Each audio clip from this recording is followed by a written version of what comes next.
அப்படியல்ல. எவர் தீமையை சம்பாதித்து அந்த குற்றம் அவரை சூழ்ந்து கொள்கிறதோ அத்தகையோர் நரகவாசிகளே. அவர்கள் அதில் என்றென்றும் இருப்பார்கள். எவர்கள் நம்பிக்கை கொண்டு நற்செயல்களை செய்கிறார்களோ அவர்கள் சுவர்க்கவாசிகள். அவர்கள் அங்கு என்றென்றும் இருப்பார்கள். இன்னும் நினைவு கூறுங்கள், நாம் இஸ்ராயேல் மக்களிடத்தில் அல்லாஹ்வை தவிர வேறு எவரையும் எதனையும் நீங்கள் வணங்கக்கூடாது, உங்கள் பெற்றோருக்கும் உறவினர்களுக்கும் அனாதைகளுக்கும் ஏழைகளுக்கும் நன்மை செய்யுங்கள், மனிதர்களிடமும் அழகானதை பேசுங்கள், மேலும் தொழுகையை கடைபிடியுங்கள், ஜக்காத்தையும் கொடுங்கள் என்று உறுதிமொழியை வாங்கினோம். ஆனால் உங்களில் சிலரை தவிர மற்ற யாவரும் உறுதிமொழியை நிறைவேற்றாமல் அதிலிருந்து புரண்டு விட்டீர்கள். இன்னும் நீங்கள் புறக்கணித்தவர்களாகவே இருக்கிறீர்கள். இன்னும் நினைவு கூறுங்கள், உங்களிடையே இரத்தங்களை சிந்தாதீர்கள். உங்களில் ஒருவர் மற்றவரை தம் வீடுகளை விட்டும் வெளியேற்றாதீர்கள் என்னும் உறுதிமொழியை வாங்கினோம். பின்னர் அதை ஒப்புக்கொண்டீர்கள். அதற்கு நீங்களே சாட்சியாகவும் இருந்தீர்கள்.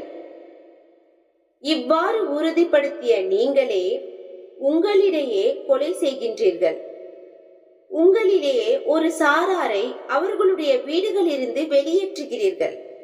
அவர்கள் மீது அக்கிரமம் புரியவும் பகைமை கொள்ளவும் அவர்களின் விரோதிகளுக்கு உதவி செய்கிறீர்கள்.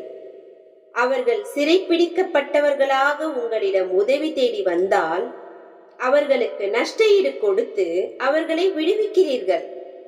ஆனால் அவர்களை வீடுகளை விட்டு வெளியேற்றுவது உங்கள் மீது தடுக்கப்பட்டதாகும்.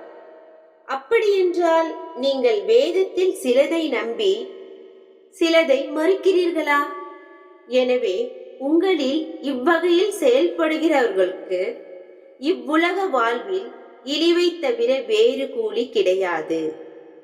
மறுமை நாளிலோ அவர்கள் மிக கடுமையாக வேதனையின் பால் மீட்டப்படுவார்கள்.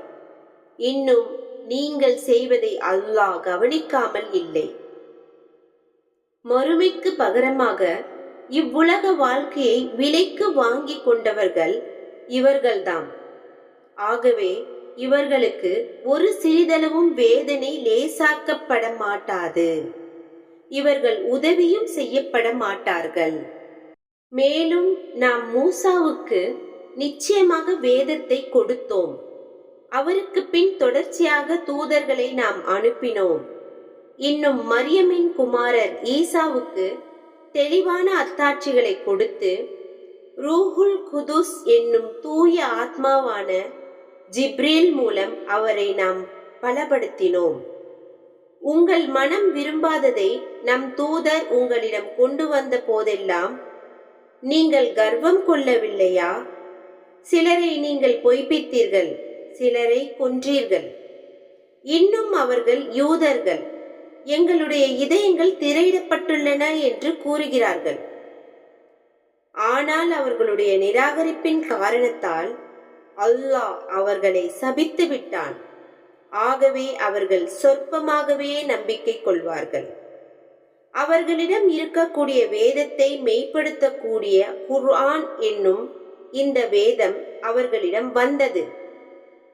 இதற்கு முன் நிராகரிப்போருக்கு எதிராக வெற்றியை இந்த குர்ஆன் மூலமே அல்லாஹ்விடம் தேடிக் கொண்டிருந்தார்கள்.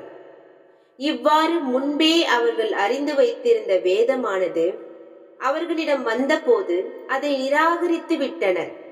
இப்படி நிராகரிப்போர் மீது அல்லாஹ்வின் சாபம் இருக்கின்றது. தன் அடியார்களில் தான் நாடியவர் மீது தன் அருட்கொடையை அல்லாஹ் அருளியதற்காக போராமைப்பட்டு அல்லாஹ் அருளியதே நிராகரித்து தங்கள் ஆத்மாக்களை விற்று அவர்கள் பெற்றுக்கொண்டது மிகவும் கெட்டதாகும். இதனால் அவர்கள் இறைவனுடைய கோபத்திற்கு மேல் கோபத்திற்கு ஆளாகிவிட்டார்கள். நிராகரிப்போருக்கு இழிவான வேதனையும் உண்டு.